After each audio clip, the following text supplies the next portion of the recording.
Long ago, in a small African village surrounded by tall palm trees and wide farmlands, people lived happily together. Everyone knew everyone. They worked on the farms during the day, fetched water from the river in the evening, and gathered around the fire at night to tell stories. In this lively place lived a young man named Oba. Oba was strong, tall, and well respected. He helped the elders carry heavy firewood, lifted yam harvests that took 3 men to move, and often gave his share of food to those who had little. He was known for his kindness, and the old women in the market often prayed that he would one day make a fine husband. But Oba carried a secret. It was something no one in the village spoke about openly, but it was whispered in corners and hidden in laughter behind covered mouths. For though Oba was blessed with strength and kindness, he was also cursed with something that frightened all the women who tried to be close to him. Oba's manhood was not like that of others. It was oversized, far beyond what was normal. At first, it seemed like a blessing, a sign of great power and fertility. But as Oba grew older, this gift became a burden. Each time he tried to court a woman, the story ended the same. The woman would smile at first, enjoying his company, but the moment she discovered his secret, fear would fill her eyes. They fled, every single one of them. Oba laughed it off in his teenage years, thinking that perhaps he was simply unlucky. But as the years passed, the laughter of others turned into mockery. Mothers pulled their daughters away from him. Young men teased him under their breath. Even some elders shook their heads, saying, "Such a man may never build a family." Still, Oba never gave up on hope. He longed for love, not just for himself, but because he wanted to raise children and build a family of his own. That was the dream every man in the village carried. But with each passing season, as more women ran away from him, his heart grew heavier. One evening, after a long day of farming, Oba sat by the river. He watched the water rush over the stones, clear and endless, and he asked himself, "Why me? Why would the gods bless me with a body that only brings fear? What sin have I committed to deserve this loneliness?" The moonlight reflected on the water, and the sound of crickets filled the silence around him. For the first time in his life, Oba felt truly small. Strong as he was, kind as he was, none of it seemed to matter. What use is strength, he thought, if it only brings shame? Yet deep in his chest, he still carried a spark of hope. He told himself that somewhere in the world, there must be one woman who would not flee. One woman who would see past what others feared. One woman who would stay. And so, Oba made a silent vow that night by the river. He would not give up. He would search, he would wait. He would endure whatever trials lay ahead. Because no matter how heavy his burden, his heart still longed for love. As the cool wind brushed against his skin, a strange sound rustled in the bushes behind him. He turned quickly, his heart pounding, and saw 2 glowing eyes staring back at him from the shadows. The next morning, the village came alive as it always did. Roosters crowed, goats bleated, and the market square buzzed with activity. Women spread out baskets of pepper, okra, and fresh fish, while men argued loudly about the best way to prepare for the coming yam festival. Drums could already be heard from afar, practicing for the dances that would light up the night. Oba moved quietly through the crowd, greeting people with his usual gentle smile. "Ekaro, Manh00d," he greeted the old woman selling beans. She nodded warmly, but, as always, her eyes carried pity. He had lived with those eyes for years. Every villager respected him for his hard work, but behind their respect was the quiet belief that he was doomed to loneliness. Oba felt the weight of those glances that morning more than ever. That evening, the elders called a gathering in the palace square. The people sat on mats, and the oldest elder, Baba Ifalik, stood before them. His white beard touched his chest, and his staff struck the ground with authority. "My children," Baba began, "our village thrives because of unity. But there is a matter we must address, one that touches the heart of our young men and women." The crowd grew still. Everyone knew what was coming. The words had been whispered too long, and now the elders would speak them aloud. Baba Ifalik turned his gaze to Oba. "Oba, son of Adewale, you are strong. You are kind. But your condition has driven away every woman who wished to join with you in marriage. Now, some mothers fear you may never find a wife. And in this village, a man without family is like a tree without roots. The crowd murmured in agreement. Some nodded, others shook their heads. Oba felt his throat tighten. He wished the earth would open and swallow him whole. Therefore, Baba continued, we have decided. Oba must go on a journey. He must seek wisdom from beyond this village. Perhaps, in another land, he will find what the gods truly meant for him. The crowd gasped. To send a man away from the village was no small thing. It was both a chance and a punishment. Some men never returned from such journeys. Oba rose slowly to his feet. His heart raced, but his voice was steady. If the gods wish me to walk this path, then I will go. I will find the meaning of this burden, or I will perish trying. That night, as the moon rose high, Oba packed his calabash of water, a small bag of yam flour, and his father's old cutlass. He tied a red cloth around his waist and stood at the edge of the forest path that led out of the village. The wind rustled through the trees, whispering secrets he could not understand. Behind him, the village lights glowed faintly. Ahead of him lay only darkness and the unknown. Oba lifted his cutlass to the sky and whispered, "May the gods guide me. May they lead me to the woman who will not flee." But as he stepped into the forest, a sharp, piercing cry echoed from deep within the trees, a sound like no human voice he had ever heard before. Oba's footsteps were slow at first, careful and steady, as he made his way into the forest. The moonlight slipped between the trees, lighting the path just enough for him to see. Owls hooted from above, and crickets sang their endless songs. The air was cool, heavy with the smell of wet leaves and earth. For a while the journey felt peaceful. Oba thought of his village, of the laughter of children running through the fields, and of the prayers the old women often whispered for him.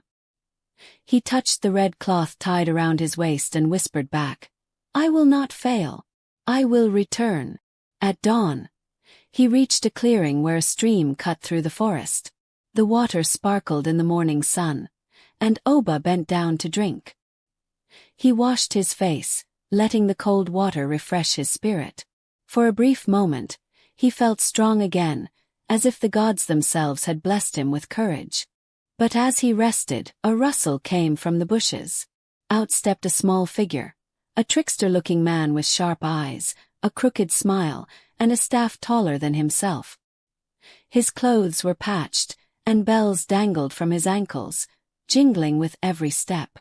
"Ah, traveler," the man said in a sly voice, "the forest does not welcome strangers without a price. Who are you, and why do you walk this path?" "I am Oba," he replied firmly. "I seek wisdom and a woman who will not flee from me." The trickster's eyes lit up with mischief. "Ah, I see. So you are the one they whisper about. The man with the burden too great for women to bear." Oba's jaw tightened. "Do not mock me." "Mock you?" The trickster laughed, the sound echoing strangely in the trees. No, I only speak truth. But I can help you. Yes, I can show you the way to a woman who will not fear you." Oba's eyes narrowed. "And what will it cost me?" The trickster leaned closer, his bells jingling. "Only a test. You must carry this gourd." He lifted a large clay gourd from the ground, across the forest. "But beware, it holds more than it seems. Drop it, and your journey will end before it begins." Oba hesitated. The gourd looked ordinary, yet the trickster's smile carried danger. Still he knew he had no choice. He needed guidance, and this was the first step. "I will carry it," Oba said. The trickster grinned and placed the gourd into Oba's hands. The moment he touched it, the weight nearly crushed him. It was heavier than a sack of yam, heavier than the stones he carried for the elders. His arms trembled, and sweat broke across his forehead. "You see," the trickster sang, dancing around him, "not every burden is what it seems. Can you bear this one, Oba? Or will it break you?" Oba gritted his teeth and pressed forward. Step by step he carried the gourd. His muscles ached, his knees shook, but he refused to let it fall. He thought of the shame he left behind in the village, of the vow he made by the river, and of the hope that somewhere a woman awaited him. Hours passed. His back screamed in pain, and the forest floor seemed to stretch endlessly. Finally, as the sun dipped low, Oba's strength faltered. He stumbled, his foot catching on a root, and the gourd slipped from his hands. The trickster's laughter rang through the trees as the gourd tumbled toward the ground. The gourd tumbled through the air, heavy and threatening to shatter. Oba's heart jumped into his throat. With one last surge of strength, he lunged forward, catching it just before it struck the ground. His arms burned, his chest heaved, but the gourd was safe. The trickster clapped his hands and laughed. "Ah, Oba, you have not failed. Many would have let it fall. Perhaps the gods have indeed given you more strength than most men." Oba dropped to his knees, clutching the gourd against his chest. His body shook with exhaustion, but he would not show weakness. "I carried your burden," he said between breaths. "Now show me the way." The trickster tilted his head, eyes glinting. "Very well. You have proven yourself. Ahead lies a crossroad. To the east, you will find a village where a woman of courage lives. But beware, Oba. To reach her, you must pass through trials far greater than this." Oba set the gourd down, wiping sweat from his brow. "I will not turn back. Even if the forest itself rises against me, I will walk on." The trickster chuckled. "We shall see." With that, he vanished into the shadows, leaving only the sound of his jingling bells echoing in the distance. Oba stood and pressed forward. The forest grew darker as the sun slipped away. Strange sounds filled the air, low growls, sudden screeches, rustling in the branches. He tightened his grip on his father's cutlass and quickened his pace. At last he reached the crossroads. The path to the east was narrow, covered in thorn bushes that tore at his clothes. Still he pushed through.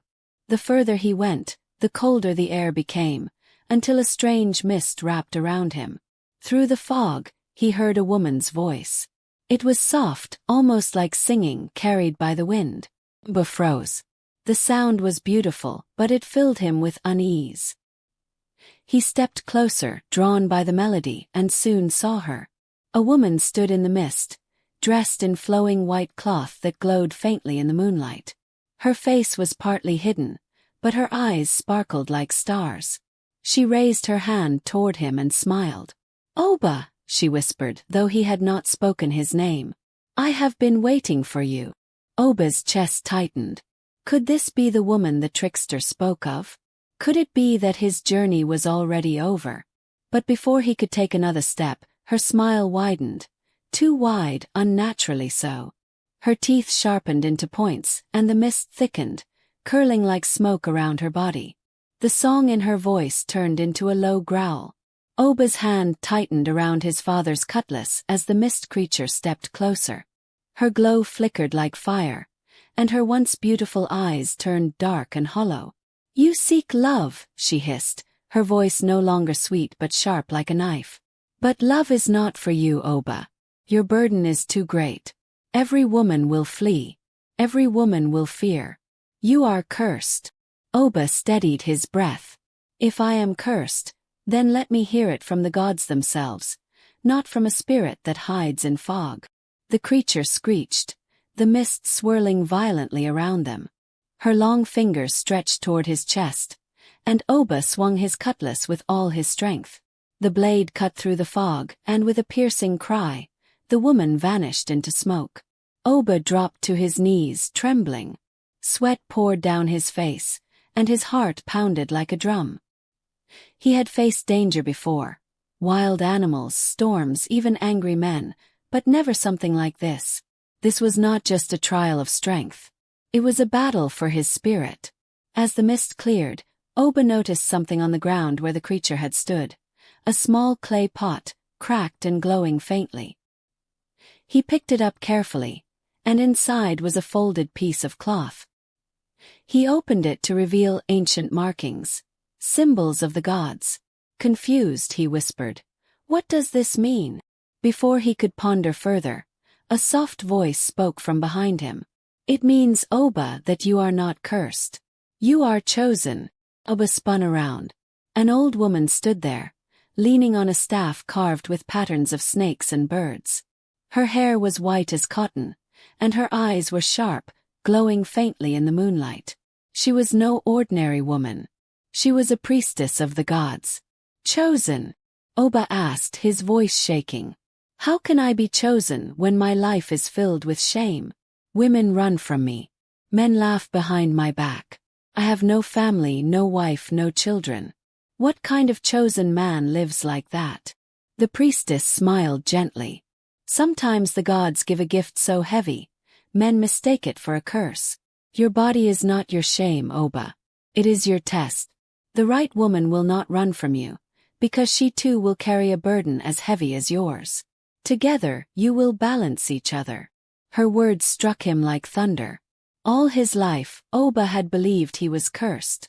But here, in the middle of the forest, he was told he was chosen. His chest tightened with hope and fear. "Where do I find this woman?" he asked urgently. The priestess pointed east. "Beyond this forest, across the river of spirits, lies a village you have never seen. There your answer waits. But beware, before you reach her, the darkness in your heart will be tested one last time." With that, the priestess vanished, leaving only the cracked pot in his hands. Oba held it close, his mind racing. Could it be true? Was there really someone who would not flee? Could the gods have planned all this from the beginning? Just then, the ground beneath his feet began to tremble. The trees shook, birds fled into the sky, and from deep within the forest came a roar so loud it split the night. Something far bigger than the mist creature was coming. The roar shook the forest, echoing like thunder between the trees. Oba gripped his cutlass tightly, his heart pounding so hard it felt like it would burst from his chest. Leaves rattled, branches snapped, and then, out of the shadows, emerged a beast unlike any he had ever seen. Its body was as large as 3 elephants, covered in dark scales that glistened under the moonlight. Its eyes glowed red like burning coal, and its breath reeked of smoke and decay. 2 massive horns curved from its head, and its long tail cracked against the ground like a whip. Oba had faced wild boars and lions in his hunts, but this was no ordinary animal. This was a spirit beast of the forest, sent either by the gods to test him or by dark forces to destroy him. The beast lowered its head and roared again, the sound making the earth tremble. Oba's knees nearly buckled. He thought of running, but the priestess's words rang in his mind. "Before you reach her, the darkness in your heart will be tested one last time." If he fled now, his journey would end in shame. With trembling hands, Oba lifted his cutlass and shouted, "I will not run. Do your worst." The beast charged. Its massive body thundered across the ground, uprooting trees as it came. Oba leapt aside just in time, rolling into the dirt as the monster's horns tore through the space where he had stood. The ground split open under its weight. Oba scrambled to his feet and swung his cutlass, striking the beast's side. Sparks flew, but the blade barely scratched its scales. The beast turned its fiery eyes on him and snapped its jaws, nearly crushing him in one bite. Fear surged through Oba's veins. His strength was failing, his cutlass too weak. He swung again and again, but the beast only grew angrier. With one swipe of its tail, it sent him crashing into a tree. Pain shot through his body, and blood trickled down his arm. For the first time since leaving the village, Oba felt truly broken. He fell to his knees, the cutlass slipping from his hand. His vision blurred, and despair clawed at his heart. Maybe the elders were right, he thought bitterly. Maybe I am cursed. Maybe there is no woman who will ever stand beside me. Maybe the gods are only mocking me. The beast roared and advanced slowly, savoring his weakness. Oba closed his eyes, waiting for the final strike. But then, deep in the silence of his despair, he heard a voice. It was faint, like a whisper carried by the wind. "Your burden is not your curse, Oba. Stand, or all is lost. His eyes snapped open. The cracked clay pot he carried from the priestess glowed faintly by his side. The markings on the cloth inside shimmered with golden light. With shaking hands, Oba picked it up. The glow spread through his body, filling him with a strength that was not his own. He rose slowly to his feet, bloodied but unbroken, and faced the beast once more. The monster snarled, lowering its head to charge again. Oba lifted the glowing pot high, and the forest filled with light. The beast paused, growled, and for the first time, it stepped back. But the ground beneath them suddenly cracked wide open, and both Oba and the beast were swallowed into the darkness below. Darkness swallowed everything. Oba fell hard, his body striking rocks as he tumbled into the pit. Dust filled his mouth, and the roar of the beast echoed beside him as they both plunged deeper into the earth. At last, with a bone-shaking crash, they landed in a cavern lit only by faint blue fireflies clinging to the walls. Oba groaned, pain shooting through every bone. He tried to move, but his arms felt heavy. Across the cavern, the beast stirred, its massive body writhing as it struggled to stand. Its horns scraped the stone ceiling, and its glowing red eyes fixed on him once again. Hopelessness almost dragged him back down. He was wounded, trapped underground, and his cutlass lay broken among the rocks. But then his eyes fell on the glowing pot, somehow unbroken even after the fall. Its golden light pulsed like a heartbeat. Oba crawled toward it, his fingers brushing the ancient markings on the cloth inside. Suddenly, the voice of the priestess filled the cavern, not with sound but inside his spirit. Your burden is not to be carried alone. To master it, you must first master yourself. The beast is not your enemy. The beast is your fear. Oba froze, his breath catching. My fear. He looked at the monstrous creature, snarling, drooling fire, ready to tear him apart. Was it truly his fear made flesh?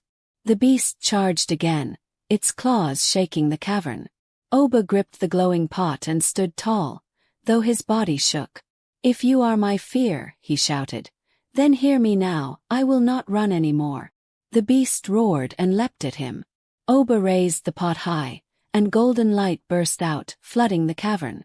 The fireflies scattered, the rocks gleamed, and the beast let out a deafening cry as the light engulfed it. When the glow faded, the beast was gone. In its place lay a pool of calm, shining water. Oba dropped to his knees, trembling. He had not slain the beast. He had faced it, and in facing it, he had overcome it. The voice of the priestess returned. Now you are ready. Cross the river of spirits. Beyond it lies the woman who will not flee. Oba drank from the shining pool, and strength filled his body once more. The cavern walls shifted, opening into a narrow passage that led upward. Step by step, Oba climbed until he emerged into the night air again. Before him stretched a wide river, glowing under the moon. Its waters whispered with voices of the unseen, spirits murmuring as they flowed. Oba knew this must be the river of spirits the priestess spoke of. He stepped to the edge, the glowing pot in his hands. The current was strong, and crossing it alone would be near impossible. The voices in the water grew louder, testing him. Turn back, Oba. You will only drown. There is no woman for you. But Oba pressed his feet into the soil and shouted into the night. I have faced my fear. I will not turn back. Even if I drown, I will go forward. The glowing pot pulsed once more. Then, to his amazement, the waters of the river began to part, opening a path across. The spirits wailed, but the way stood firm. With slow, steady steps, Oba began to walk across the river, his heart pounding. On the far side, through the mist, he saw a figure waiting, a woman standing tall and unafraid. The river of spirits roared around him, but the parted path held steady as Oba walked forward. His heart raced with every step. He clutched the glowing pot tightly, afraid the way would close too soon. Yet his eyes never left the figure on the far bank. The woman stood still, her white cloth fluttering in the breeze, her posture strong. Unlike the mist creature he had faced before, this woman's presence brought no fear. There was something steady about her, like the roots of a great tree. Her gaze did not waver. At last, Oba stepped onto solid ground. The river behind him crashed shut, but he did not look back. His eyes were on her. "Who are you?" he asked, his voice low but filled with wonder. The woman smiled softly. "I am Neka. My village lies beyond these woods. I have been waiting for you, Oba." He froze. "Waiting for me?" Neka nodded. "The gods told me that a man would come, one who carried a burden too heavy for most. A man who would think himself cursed, yet was truly chosen. And I was told that I, too, carry a burden. Only together can we find balance." Oba's chest tightened. "And you are not afraid?" Neka stepped closer, her eyes steady. "I have seen what others fear in men. I have known men who are cruel, who strike with words sharper than knives, who abandon when life grows hard. Those are burdens no woman should bear. But you, Oba, your burden is only of the body, not of the heart. Your heart is strong. Your spirit is kind. Why should I flee from that?" Her words struck him like a drumbeat. For the first time in his life, Oba felt truly seen, not as a curse, not as a shame, but as a man. Slowly he reached out his hand. Neka took it without hesitation. The glowing pot in his other hand pulsed brightly, then crumbled into dust. His purpose was complete. From that day, Oba and Neka walked together. When he brought her to his village, the people gasped. The women whispered, the men stared. But Neka never let go of his hand. When others tested her with cruel questions, she only smiled and said, "I see a man, not a curse." In time they married. Their union brought harmony not just to Oba, but to the entire village. For the people learned a lesson they had long forgotten. What appears as a curse in one's eyes may be a gift in another's. Children were born to them, strong and bright. And whenever young men or women in the village felt ashamed of their differences, Oba would gather them by the fire and say, "Do not run from your burden. Do not call yourself cursed. Sometimes the gods place a heavy load on your shoulders, not to break you, but to prepare you. The right people will not flee from you. They will stand." And so, harmony was restored, and Oba's name was remembered not for shame, but for courage.